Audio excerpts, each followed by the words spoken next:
Аслагдсан аймагуудад эмнэлгийн тусламж үйлчилгээг ард иргэдэд ойртуулах чиглэлд бол олон арга хэмжээ авч байгаа. 2018 оны төсөвт бол 21 аймагт тэр дундаа 2 аймагт төсвийг нь тэр бом төгрөгөөр нэмэгдүүлсний нэг нь Баян Улгийн аймаг байгаа. Тэгээ би төсвийн тухайд ялангуяа орон тооны тухайд бол Баян Улгийн аймгийн эрүүл мэндийн байгууллагуудад 2018 онд хүндрэл гарахгүй гэж бодож байгаа. За сая ерөнхий сайд маань аймгийн удирдлагуудтай уулзахдаа шинэ нэгдсэн эмнэлгийн асуудлыг бас хөндөж ярьсан. Та бүхэндээ бас нэг мэдээлэл өгөхөд Азийн хөгжлийн банкны хөнгөлөлтөө зээлийн хүрээнд Ховд аймагт баруун бүсийн онцлогоо эмчилгээний төвийг бид барихаар бас төлөвлөж байгаа. За энэ бол бас Баян Улгийн аймгийн эрүүл мэндийн чиглэлийн үйлчилгээг ард иргэдэд ойртуулах, ялангуяа бүсийн хэмжээнд үзүүлэхэд бол их томоохон дэм болно. Гэхдээ Баян Улгийн аймаг маань Улаанбаатар хотоос 1700 км-т авсдагдж байна. Тийм учраас эмнэлгийн тусламж үйлчилгээ аль болох ард иргэдэд ойрхон байх учиртай. За энэ үүднээс сая одоо ерөнхий сайд болон аймгийн удирдлагууд бид ярилцаад 2019 оны төсөвт Баян Улгийн аймагт 200 ортой нэгдсэн шинэ эмнэлэг байгуулах ийм шийдвэрийг гаргасан. Хүүхдийн эмнэлэг байгуулахаар 5 тэрбум 19 сая төгрөг 2018 оны төсөвт суулсан. За эхний гарааны мөнгө нь бас суучсан. Одоо зураг төсөнд бэлэн болоод үйл ажиллагаа бас эхлэж байгаа. Олон жил ярьсан эмнэлгийн асуудлыг бол ярьсан дарга болгонд сайд болгонд бид ерөөсөө шийдэгдэхгүй байсан. Шийдэгдэхгүй байгаа гол шалтгаан нь бол тэрийг шийдэхээр Монгол улсын эдийн засаг гарманд. За өнөөдөр сүүлийн нэгжлийн хугацаанд бол манай улсын эдийн засаг сэргсэн. Эдийн засгийн өсөлт бол 5.2% төрөөд Монгол улс мөнгөтэй болсон. Хөрөнгөтэй болсон. Тэгээд ерөнхий сайд маань Мандын сайд маань газар дээр нэрээд мөнгөтэй учраас энэ асуудлыг газар дээр нь шийдэж байгаад баяртай байна. За энэ оны төсөвт бол 50 хүүхдийн эмнэлэг төсөвт орсон. Одохгүй тендер зарлагдаад ажил нь эхэлнэ. Тэгээ манай эрүүл мэнд энэ нэгдсэн эмнэлгийн төсөв бол маш хүнд байсан. Энэ асуудлыг бол Саран гэрэл сайд шийдэж өгсөн. Бас их баярлалаа. Хамт олонны өмнөөс талархснаа илэрхийлье. Тэгээ хамгийн гол тулгамдсан асуудал болох одоо нэгдсэн эмнэлгийн барилга 200 ортой нэгдсэн эмнэлгийн барилгыг эх оны төсөвдөд тусгаад шийдвэрлэж байгаадаа ерөнхий сайдтай маш их талархснаа илэрхийлье. Баярлалаа. Бид нар бол үйл ажиллагаа нь нэгдсэн эмнэлгийн одоо Монгол Улсын нэгдсэн эмнэлгийн стандартын дагуу үйл ажиллагаа явуулж байгаа 24 тасагтай одоо 2 дугаар шатлалын эмнэлгээд хийгдэг бүх шинжилгээ хаалгаануудыг бол хийж байгаа. За манайд бол бэрхшээлтэй асуудал мэдээж байлгүй яах вэ? Бэрхшээлтэй асуудал маань номер 1-т бол санхүүгийн асуудал байсан, төсвийн асуудал байсан. За 17 оны сүүлээр бол сайд маань бүрэн шийдэж өгснөөрөө бид нар ямар нэгэн байгууллагад үр төлбөргүй сайхан гарсан.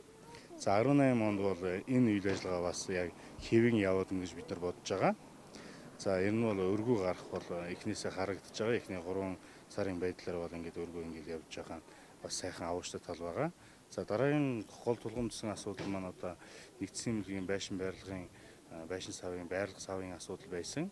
74 он баригдсанаас хойш нэг чиг засвар хийгдээгүй явсаар байгаад өдий хүрсэн асуудал байснаа өнөөдөр одоо ерөнхий сайд салбарын сайд маань 200 ортой эмнэлгийг 19 оны төсөв суулгая.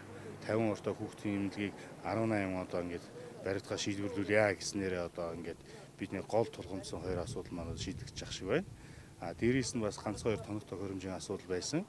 Эний зарим нь бол 18 онд нийлүүлэгдэхээр зарим нь 18 оноор эхний саруудад бол ирсэн. Жишээлбэл одоо дурангийн аппарат Ходоод, Улаан хоолой дурандах, Уушиг дурандах, Шулуун гэц дурандах энэ гурвуулын цогц байдлаар эхний 1 сард 18 оны 1 сар шийдээд өгчихсөн.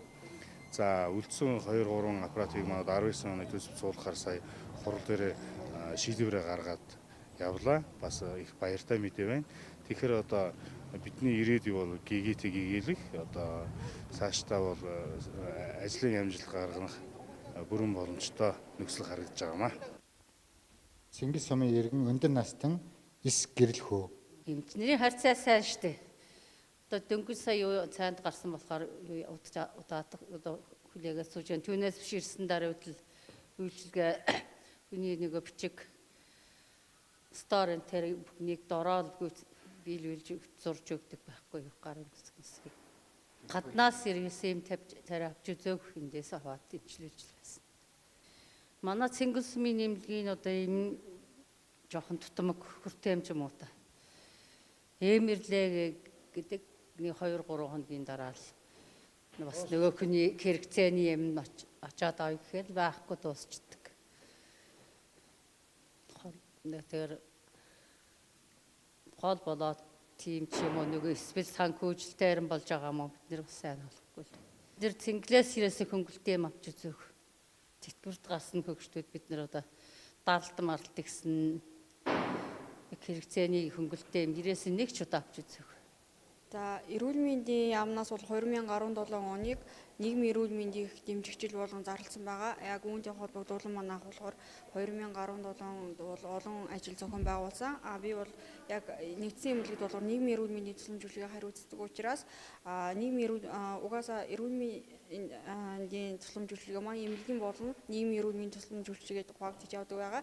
Яг манайх болохоор нийгмийн эрүүл мэндийн тусламжуулалтыг давхар явуулдаг байгаа. Тэгээд засгийн газрын 224 дугаар тогтоолынхаа дагуу бүх эрүүл мэндийн өдрлөг зохион байгуулдаг байгаа. Тэгээ бол 1-р сараас 12 сар хүртэл нөгөө тухайн эрүүл удирдлагын чанартай бид нар бол сургалт мэдээлэл сургалтыг явуулдаг байгаа. Тэгээ энэ бол бид нар ард иргэдэд чиглэсэн үйл ажиллагаа явуулдаг, мөн хэвтэн эмчилүүлэгч чиглэсэн үйл ажиллагаа явуулдаг. Манайх нэгдсэн эмнэлэг учраас жишээлбэл чихрийн шижиндээ яг додооч хүрлийн эмчийн хяналтанд байгаа хүмүүст тий өвтгөөс өмнө бас ард иргэд рүү шиглэсэн мэдээлэл сургалт явуулдаг. Мөн өвдсөн байгаа хүмүүст тий яаж хоол ундах уу, өвчнийхаа дэглэмийг яаж барих уу гэсэн үүднээс бас мэдээлэл сургалт явуулдаг, зөвлөгөө өгдөг байгаамаа. Ерөнхийдөө бол манайх жоохон манай аймагт бар хүмүүс тэргүүлэх шалтгаан тийм өвчнүүдийг ихсэж байгаа учраас ходоодны хавтарч гэдэг юм уу те энэ яг юунаас болоод байгаа, яг усны хатуулаас болж байгаа нь өөр хүмүүсийн тэр хооллох зуршлаас болж байгаа юм уу те тухайн аймгийн онцлог шалгаж байгаа үе гэдэг бол судалгааны шинжилгээний ажил байгаа. Яг нь энэ цаашдаа бол эрүүл мэндийн газартаа энэ аймгийн өдөрдох тухайн хүмүүс болохоор тийм судалгаа хийсэн нь бол хийдэг баг. Гэхдээ бол яг бид нар нэг орчны эрүүл мэндэд бид нарт бол үндэсний хөтөлбөр байгаа. Тэр хөтөлбөрийнхаа дагуу бид нар бол усны талаар ард иргэдэд тийм ээ бид нар бол мэдээлэл өгдөг. Бас тэгээд 5-4 сар бол гисний халдварт өвчнөөс урьдчилан сэргийлэх тийм мэдээлэл сургалтын цэцэрлэгүүдээр яадаг байхгүй юу? Тэр үедээ бас бид нар хэлдэг байгаа. Яг уснаас тэр бол ус сагуурын газар байгаа, мөн аймгийн эрүүл мэндийн газар байгаа тэр хүмүүсийн тийм судалгааны ажил байгаамаа. Манай аймагт бол ерөнхийдөө 103,000 хүн амтаа гэд явж байгаа. 18-7 оны югаар. Тэгээд үйлчилж байгаа бид нар нэгдсэн эмнэлгийн хувьд бол ер нь хөдөө сумуудын бүх төрөлтийн 70-80% нэгдсэн эмнэлэг дээр төрөх тасагт төрдөг. Төрөлт бол жилээс жилд нэмэгдэж байгаа. Ерөөсөө жилээс жилд нэг 100-аас 200 хүнээр нэмэгдээд явж байгаа. Дундшаар 2000-ад хүн төрдөг төрөх тасагт. Харьцангуй төрөлтийн хүндрэл ихтэй байдаг. Тэр янз бүрийн шалтгаантай эхчүүдийн эрүүл мэнд байна. Тэгээд энэ орчны тэр цаг агаар бүх юм нөлөөлдөг байх. Тэгээд алслагдсан байдал сумуудын эхчүүдийн ямар хүндрэл ихтэй гардаг. Нийлээд бас улстай бол хүүхдийн нярайн эмдэгдлэл тэр нийлээд тэргүүлээд явдаг. Манай аймаг харин 17 онд бол буурсан байгаа. Нярайн эмдэгдэл бол 50% хүртэл буурсан. Үзүүлэлтээ бас сайн үзүүлэлттэй байгаа. Тэрнийг бол тэр эмдэгдлээ бууруулахын төлөө бид нар бол 3 дахь шатлалын эмнэлгүүдийн эмч нартаа бусад цуглагч бусад мэргэжилтнүүдтэй хамтран бүр газар дээр нь туршлага суудлаад сараар ажилуулад үрж ирээд мөн сайн эмдэгдэл багтаа Говьтай аймгийн бас эмч сууглагчдыг авч ирээд манай эмч нартаа хамтран ажиллаад туршлага суудлаад бас ажлын туршлагаа сайжруулад ажлын чанараа дээшлүүлэхэд тусламжлалчилгээний нэлээд ажлууд хийгдсэн байгаа 17 онд.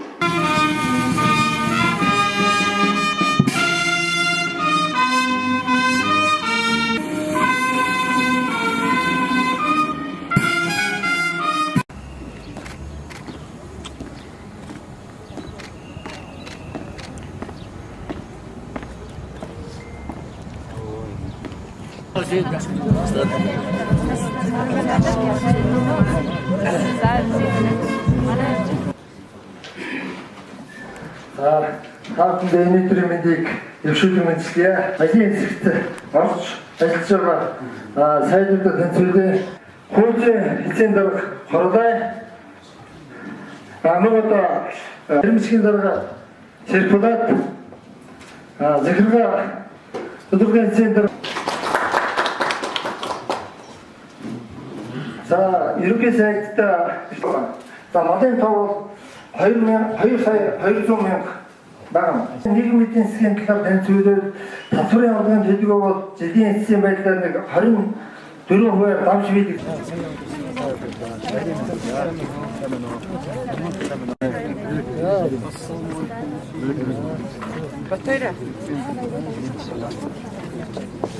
Үүнд мөнгө Баян-Улгийн аймгаас мэрэгчлээ хавцсан гэдэг таатай байна. Эрүүл мэндийн салбар хүчин зөвтгчөө та бүхэнд Монгол Улсын ерөнхий сайд хүрэлцэх болон Монгол Улсын засгийн газрын гишүүн эрүүл мэндийн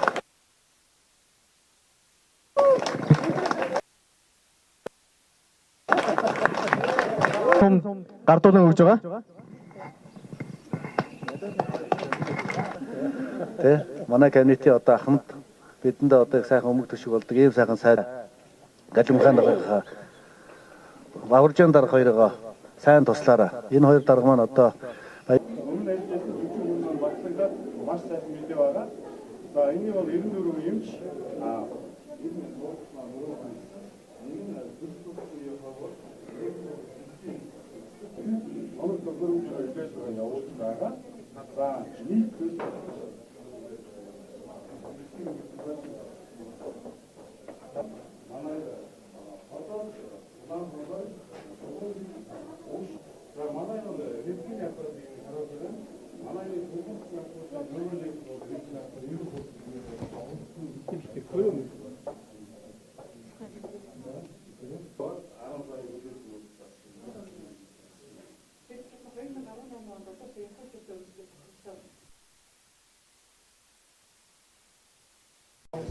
хоёр палат харуулыг бодсон.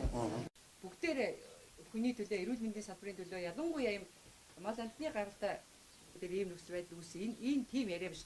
Хэдүүлээ хоорондоо яриад ойлголцоо шийдчих асуудал. Би Гэлэмхан даргатандаа талархаж байна. Халуун дотор хүлээж авсан шиг байна.